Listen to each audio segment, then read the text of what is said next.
오늘 제목이 인생 역전입니다. 인생 역전하면 여러분 뭐가 생각이 나시나요? 아, 그렇죠. 네, 그 말이 듣고 싶었어요. 아마 로또가 생각날 것입니다. 로또의 슬로건이 인생 역전이에요. 그래서 지금도 많은 사람들이 한 방에 인생 역전이 되는 꿈을 꾸고 도전을 합니다. 근데 이것도 이제 옛말이라 그래요. 돈의 가치가 너무 하락해서 로또 1등이 돼도 그다지 그렇게 기쁘지가 않대요. 오히려 스트레스를 더 받는다 그래요. 1등 가지고는 서울에서 웬만한 집 한 채를 이제 못 산다 그럽니다. 거기다가 언젠가는 그 1등이 당첨이 됐는데 최소한 뭐 10억 이상은 받아야 되는데 워낙 많은 사람이 당첨이 돼가지고 아마 5억 이하로 조금씩 이렇게 여러 사람이 나눠 가졌나 봐요. 그 사람들이 그러더라고요. 5억도 안 되는 돈 가지고 뭐 할 게 뭐 있냐고. 5억도 안 되는 돈 가지고 할 게 없다고. 그래서 오히려 더 스트레스를 받는다고 합니다. 자기가 그냥 한꺼번에 몽땅 다 가져야 되는데 조금씩 나눠 가졌으니까 얼마나 속이 쓰리겠어요. 그리고 이게 뭐 평생 가야 한 번 맞을까 말까 하는 건데. 자, 과거에는 이걸 통해서라도 인생 역전에 대한 꿈을 꿨는데 이제는 이것으로도 안 된다는 것이죠. 그래서 요즘에는 점점 인생 역전이라는 말이 점점 이렇게 자취를 감추어 가고 있는 것 같아요. 어디다 적용할 만한 곳이 없습니다. 근데 의외로 성경이 인생 역전을 노래합니다. 오늘 마리아 창가도 그렇고요. 그리고 사무엘상 2장 4절부터 8절에 보면 한나의 노래가 등장합니다. 이 본문에는 오늘 본문보다 훨씬 더 강하게 인생 역전을 노래합니다. 집에 가서 한번 찾아보시고요. 제가 그냥 빨리빨리 한번 읽어드릴게요. 사무엘상 2장 4절로 8절입니다. 용사의 활은 꺾이고 넘어진 자는 힘으로 띠를 띠도다. 풍족하던 자들은 양식을 위하여 품을 팔고 줄이던 자들은 다시 줄이지 아니하도다. 전에 임신하지 못하던 자는 7을 낳았고 많은 자녀를 둔 자는 쇠약하도다. 여호와는 죽이기도 하시고 살리기도 하시며 수월에 올리기도 하시고 거기에서 올리기도 하시는도다. 여호와는 가난하게도 하시고 부하게도 하시며 낮추기도 하시고 높이기도 하시는도다. 가난한 자를 진토에서 일으키시며 빈궁한 자를 거름더미에서 올리사 귀족들과 함께 앉게 하시며 영광의 자리를 차지하게 하시는도다. 땅의 기둥들은 여호와의 것이라 여호와께서 세계를 그것들 위에 세우셨도다. 예. 오늘 본문도 마찬가지입니다. 우리 본문 51절부터 53절로 한번 같이 읽어보겠습니다. 51절부터 53절까지만 읽어보죠. 시작.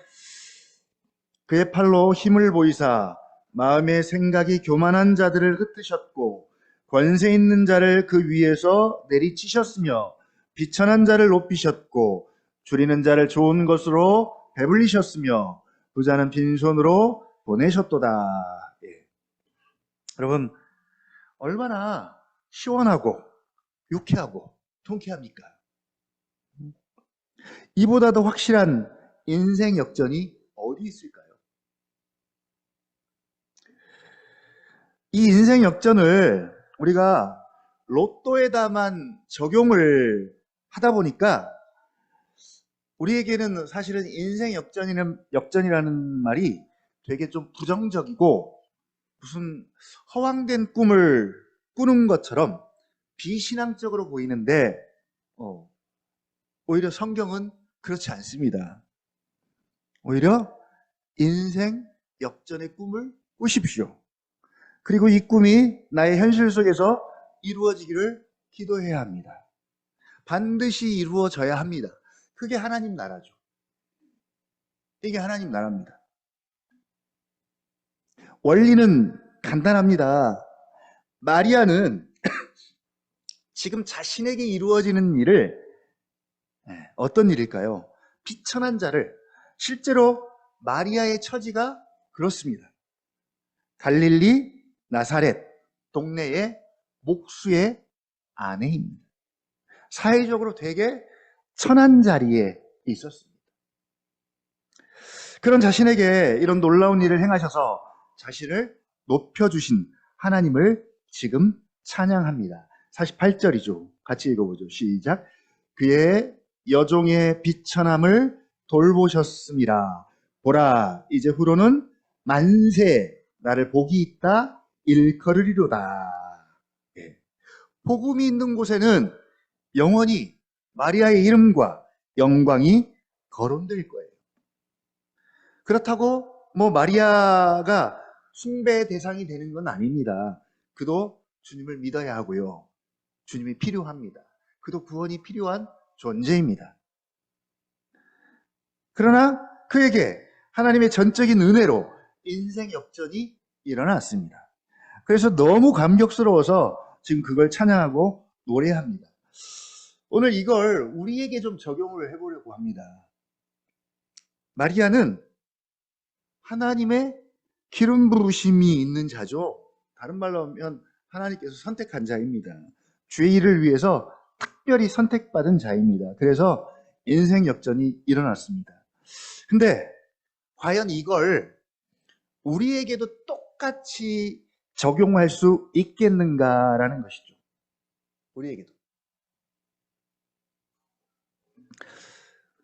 우리에게도 인생 역전이 일어날 수 있을까요?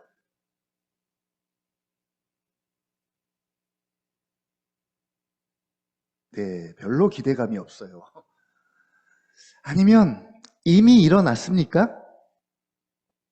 네, 한번 생각을 해보십시오. 일어나기를 바라고 기도하고 계십니까?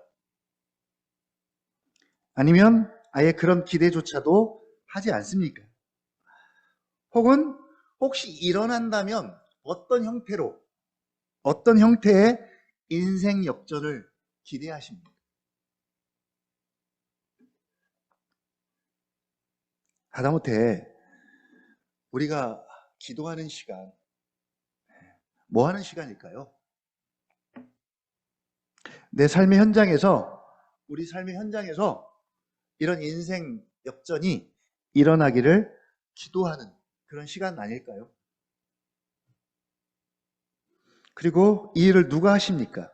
우리의 대제사장 되신 예수 그리스도께서 하십니다. 예수님은 인생 역전의 주권자이십니다. 우리는 누가복음에서 그걸 많이 목격했습니다. 그래서 바울이 틈만 나면 예수 그리스도 안에서, 이걸 강조하는 이유는 바로 예수 그리스도 안이 인생 역전이 일어나는 장소이기 때문에 그렇습니다. 우리가 인생 역전을 오해하는 것 중에 하나가 뭐냐면, 인생 역전을 되게 물질과 혹은 소유나 어떤 경제적 빈곤으로부터 벗어나서 한 방에 부자가 되는 것에만 적용을 하는 경우가 많아요. 그래서 부정적입니다. 사실 마음 한켠에는 다들 부유해지고 싶잖아요. 부자가 되고 싶어 합니다. 대놓고 노골적으로는 아니어도 그걸 자랑하고 원합니다. 이왕이면 그렇게 살기를 원하죠. 믿는 사람들은 이유가 뭘까요? 그걸로 하나님께 영광을 돌리기 위해서. 영광을 돌리겠대요. 그래서 영광만 갖다 붙이면 다 그냥 가능합니다. 오케이죠. 믿지 않는 사람들은 그걸로 자신의 안위와 행복을 위해 쓰겠죠. 자, 성경에서 말하는 인생 역전은 그런 물리적이고 혹은 물질적인 인생 역전이 아니라, 물론 그것도 어느 정도는 있겠지만, 그렇죠. 하나님이 복을 주셔야죠. 그러나 예수님께서 우리를 우리가 지금 처한 그 상황의 반대편 상황이나 위치로 끌어올려 주시는 것이죠. 다른 말로 말하면 구원입니다. 구원이죠. 우는 자의 위로가 되셔서 웃게 하시는 것, 웃게 만들어 주시고, 절망하는 자에게 소망이 되어 주시고, 약한 자에게는 강한 자가 되게 하시고, 병든 자인 우리를 고쳐서 온전한 자가 되게 하시고, 또 없는 자를 풍성하게 하시고, 천한 자를 높이 들어 올리시고, 또 죽은 자들에게는 부활이 되시고, 앞으로 죽을 자들에게는 생명이 되시고. 그러니까 주님 안에 있으면 주님의 능력과 권세와 크심과 긍휼과 자비는 지금 우리가 처한 상황들을 충분히 완전하게 반대의 상황과 상태로 다 뒤집어 놓을 수 있습니다. 이걸 다른 말로 말하면 반전이라 그러잖아요. 반전. 누가복음을 통해서 계속 우리가 보고 있는 내용들입니다. 그러니까 우리는 그걸 믿고 믿음으로 기도하는 것이죠. 당장 약하고 또 병들고 어려움에 처한 분들이 우리 많습니다. 지금 우리 교회 상황을 보더라도 주님은 그 약함을 통해서 강하게 만들어 주시기도 하고, 또 그 병들로부터 고쳐주시고, 또 죄의 죽음으로부터 생명을 주시고, 또 자유함도 주십니다. 소외된 자들을 다시 공동체로 묶어주시기도 하고요. 또 실족한 자들을 일으켜주시고, 또 비천한 자들을 높여주시고. 그러니까 엄밀하게 말하면 사실 성도는, 예수 그리스도 안에 있는 사람들은 이미 인생 역전이 일어난 사람들이죠. 그걸 이미 맛보고 경험한 사람들입니다. 이미 죽음에서 생명으로 옮겨졌고, 사단의 나라에서 하나님 나라로 옮겨졌고, 사단의 종, 사단의 자녀에서 하나님의 자녀로 되었고, 또 죄와 비참함에서 죽었던 우리를 이제 거룩한 하나님 나라의 왕 같은 제사장으로 삼아 주셨습니다. 우리의 신분과 위치 안에서 이미 사실은 인생 역전이 일어났죠. 뿐만 아니라 과거에 한 번 일어난 것으로 끝이 아니라 사실은 매일매일의 일상 속에서 계속 일어납니다. 이게 하나님 나라의 현재성이죠. 하나님 나라가 지금도 우리 안에 이루어지고 있다는 증거입니다. 하나님 나라 안에서 은혜의 왕노릇하시는 주님의 통치의 결과로 매일매일 우리 삶에서 이런 일들이 일어나는 것이죠.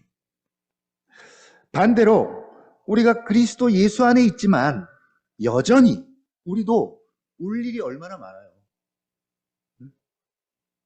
그래서 울게 됩니다. 하나님 나라에 들어와 있지만 여전히 울 일이 생겨요. 그래서 여전히 우리는 우는 자입니다. 또 상한 자입니다. 여러 가지 이유로 마음이 상할 때가 많습니다. 뭔가 잘 안 풀려서 상하기도 하지만, 뭐 관계가 틀어져서 상하기도 하고요. 또 진짜 상하면 뭡니까? 타락한 세상을 보고, 죄가 지배하는 세상을 보고, 그 결과를 보고 우리의 마음이 늘 상하고 애통하죠. 때로는 없는 자이기도 하고요. 때로는 천한 자이기도 하고요. 때로는 병든 자이기도 하고요. 약한 자이기도 하고요. 타락한 세상 속에서는 사단이 여전히 죄로 말미암아 왕노릇하기 때문에, 그리고 그 왕노릇이 생각보다 되게 왕성합니다. 왕성해요. 그래서 매일매일 울 일이 생기고 마음이 상할 일도 생기고 약함이 있어요. 하다못해 질병만 보더라도 갈수록 자주 아프잖아요. 자주 아픕니다.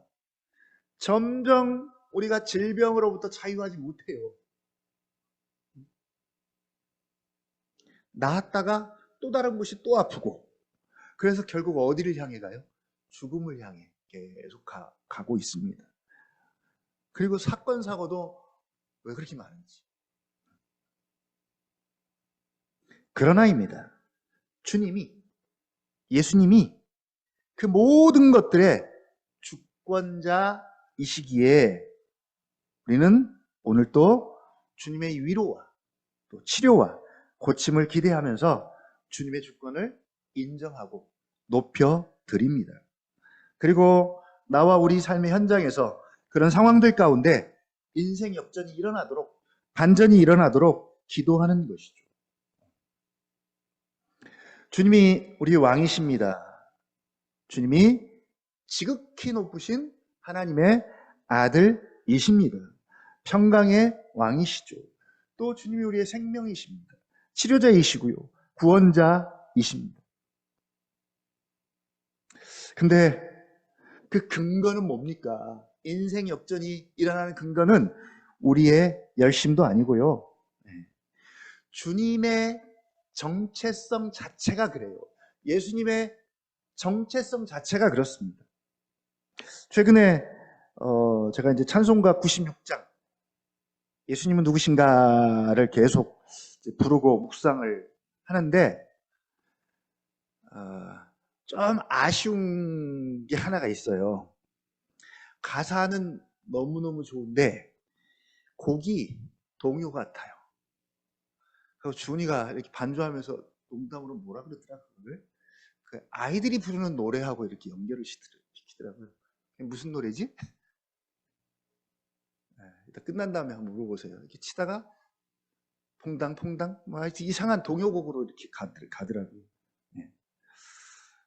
그래서 좀 가벼워서 감동이 좀 덜해요. 근데 가사는 너무너무 좋아요. 제목 자체가 예수님은 누구신가입니다. 그냥 예수님이 가사 그 자체세요. 20개 정도를 소개하더라고요. 20개. 이따 이제 찬양을 하게 될 터인데요. 그 20개 안에 그 20개로 예수님의 정체성을 표현하고 있는데 사실은 훨씬 더 많죠. 그냥 이제 그 곡을 이게 1700 몇 년도에 작곡된 것인데 훨씬 더 많습니다. 근데 우리 삶의 처지와 상황이 이 가사에 등장하는 예수님의 정체성에서 벗어난 것이 하나도 없어요. 한마디로 우리 인생의 모든 상황과 문제가 예수님의 정체성 안에 다 들어 있습니다. 그러니까 결론은 그거죠. 예수님은 그것들을 다 역전시킬 수 있는 전지전능하신 하나님이신 것이죠. 오늘 우리가 그 믿음으로 하나님 앞에 나갔으면 좋겠습니다. 나의 모든 삶의 상황들, 정황들 이런 모든 것들은 다 그 예수님의 정체성 안에 다 들어있다. 다 포함이 된다. 그래서 예수님은 그것을 다 다스리시고 통제하시고 바꾸실 수 있고 치료하실 수 있고 구원하실 수 있는 그런 예수님이라는 사실을 믿고 우리가 잠깐 기도했으면 좋겠고요. 이제 거기다가 마리아가 이 인생 역전에 더욱더 확신을 갖는 이유는 54절부터 55절이죠. 54절부터 55절 우리 같이 한번 읽어보겠습니다. 시작. 그 종 이스라엘을 도우사 긍휼히 여기시고 기억하시되 우리 조상에게 말씀하신 것과 같이 아브라함과 그 자손에게 영원히 하시리로다 하니라. 예, 아멘.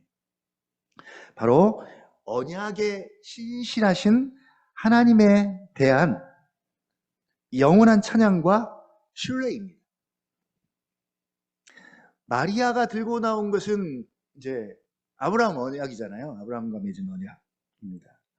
이 언약만으로도 충분히 하나님의 신실하심을 찬양하고 신뢰할 수 있습니다. 지금 마리아가 그렇게 하고 있잖아요. 그것도 영원히. 그런데 우리는 그보다 더 확실한 새 언약 안에 있는 사람들이잖아요. 예수님의 살과 피로 맺은 새 언약 안에 우리가 존재합니다. 언약 백성입니다. 그리고 그걸 한 달에 한 번씩 우리가 기념하잖아요. 새 언약을 맺은 백성들에게 새 언약 안에 있는 예수 그리스도 안에서 연합된 당신의 자녀들에게 하나님은 얼마나 더 신실하겠냐는 것이죠. 얼마나 더. 그 종, 여기서 종은 자녀입니다. 그 종, 그 자녀, 이스라엘을 도우사, 긍휼히 여기시고 기억하시되, 이걸 마리아에게 스스로 자기가 적용을 했잖아요. 그 여종, 자신의 비천함을 돌보셨습니다. 바로 새 언약 안에 있는 당신의 백성들, 자녀들에게, 예수 그리스도 안에 있는 자들에게 얼마나 더 신실함을 드러내시고 베푸시겠는가라는 말씀입니다. 그 신실함을 베푸시고 돌보시고 일하심이 바로 우리에게는 무엇으로 나타난다? 인생 역전으로 나타나는 것입니다. 예수님은 오는 나를, 우리를 위로해 주시고 웃게 만들어 주시는 분입니다. 예수님은 없는 자를 풍성하게 채워주시고 또 천한 자를 높이시고 병든 자의 고침이 되시고 약한 자의 강함이 되십니다. 예수님이 누구신지 우리가 더 분명하게 더 확실하게 알아서 그 정체성 안에 존재하는 자임을 알았으면 좋겠습니다. 먼저 그것이 필요합니다. 우리의 인생 역전이 일어나는 곳은 다른 곳이 아니라 바로 예수 그리스도 안에서입니다. 오늘 이 사실을 우리가 기억하고 또 우리가 처한 상황들을 가지고 은혜의 보좌 앞에 우리가 함께 믿음으로 나갔으면 좋겠습니다. 언약에 신실하신 하나님께서 새 언약 안에 있는 나를, 우리를, 또 우리가 처한 상황들을 기억하시고 또 긍휼을 베풀어 주셔서 반전이 일어날 것이고요. 인생 역전이 일어나서 정말 하나님 정말 살아계시고 또 하나님 정말 자기 백성들을 향한 긍휼하심과 신실하심이 정말 무한하십니다. 라는 찬양과 믿음의 고백들이 오늘 마리아의 창가에서 나타난 것처럼 이제는 우리의 찬양 가운데 또 날마다 우리의 삶에 있어지도록 우리가 함께 이 시간 믿음으로 기도했으면 좋겠습니다.